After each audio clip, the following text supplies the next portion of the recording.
Everyone on this website always talks about finding people they know on r/gone wild or in a porno or something. But I can tell you firsthand, it's not always like what people say it is. We were 11 the summer Kathy Ritter ran away, or was kidnapped, or whatever lies the newspapers were publishing that month. Between that and the Ritter family moving away after the trail ran cold, we never did find out. And eventually, we forgot about her. Years later, I saw her again. Not fleetingly in person, but online, in a pornographic video. I was 16 and the video looked recent. At least, it had been recently uploaded. I turned it off and shut off my computer immediately. I'm ashamed to admit that it wasn't out of concern for Kathy, but because I was afraid of what would happen to me if I were caught watching what was technically child pornography. It was weeks before curiosity and a sense of stupid teenage heroism overcame me, and I returned to the same website. She was surprisingly easy to find. She was featured in a lot of videos under stage names like Catty Kathy, Kitty, and the like. It was no use. All the videos took place in the same basement, on the same bed. The videos were all the same, more or less. Kathy wearing a costume, Kathy and another girl, Kathy and two men. There were some fringe interest videos starring her too. Really weird ones, like Kathy getting fucked by an amputee or by an actor dressed as a horse, but I didn't bother watching them. Kathy never actively roleplayed though, even when she was in a costume as a nurse or whatever. She never even really spoke in any of the videos. I realized that she barely made a sound in any of them. No moaning or heavy breathing, even when the other actors were inserting themselves and other things into her. There was no reaction from her save from the occasional grimace. And every once in a very great while, she would look into the camera. It wasn't a look of anger or resentment or pleading, as one might expect to see if she'd been forced into porn. I finally identified it. It was resignation. I had to stop watching her videos after that.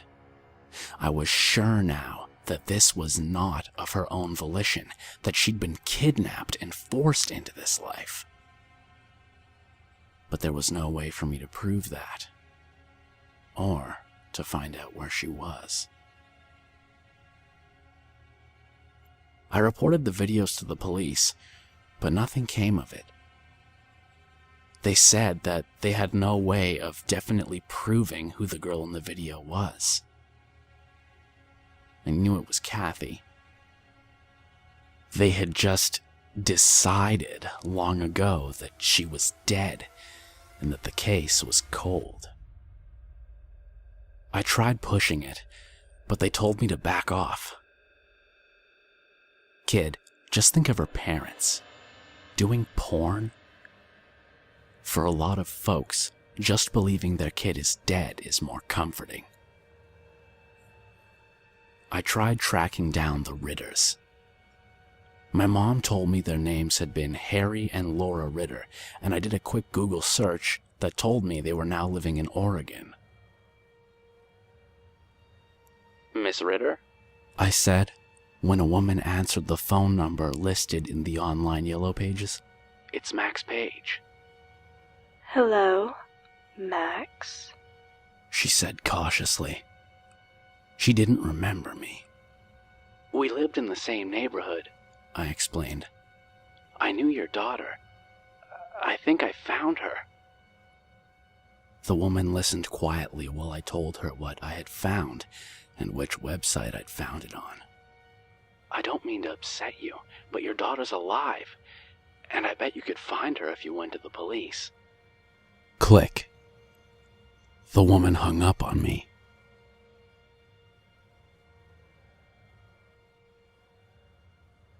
I thought the police officer had been right and gave up trying to bring attention to the videos. I stopped visiting the website and tried to put it out of my mind. But then I got an email. It was from the website's administrators announcing a new feature to the website. Slightly revolted that they still had my information, I quickly logged in to delete my account and unsubscribe from the site. And that's when I realized what the new feature was. It was gore porn. Almost unaware of what I was doing, and with an icy sense of dread crawling over me, I clicked to confirm my fears. The first video featured Kathy. I never wanted to watch it, but I knew I had to, because the title of the video had my name in it. For Max. Kathy, quivering and crying, bent over a bed. A man straddling her, holding a knife. "Say what I told you to say," a woman commanded from off-screen. "This is for you, Max Page," Kathy said. And then an inhuman shriek as the man split her abdomen with the knife, spattering blood. He plunged his hand into the wound, drawing another scream from Kathy, and pulled until her intestines and at least one of her internal organs spilled onto the bed. I threw up over the side of my bed before I managed to turn off the video. Kathy was dead because of me. No one had believed me when I said it was Kathy, and now she was dead. In the woman's voice, I recognized it immediately. It was the same voice that had answered the phone.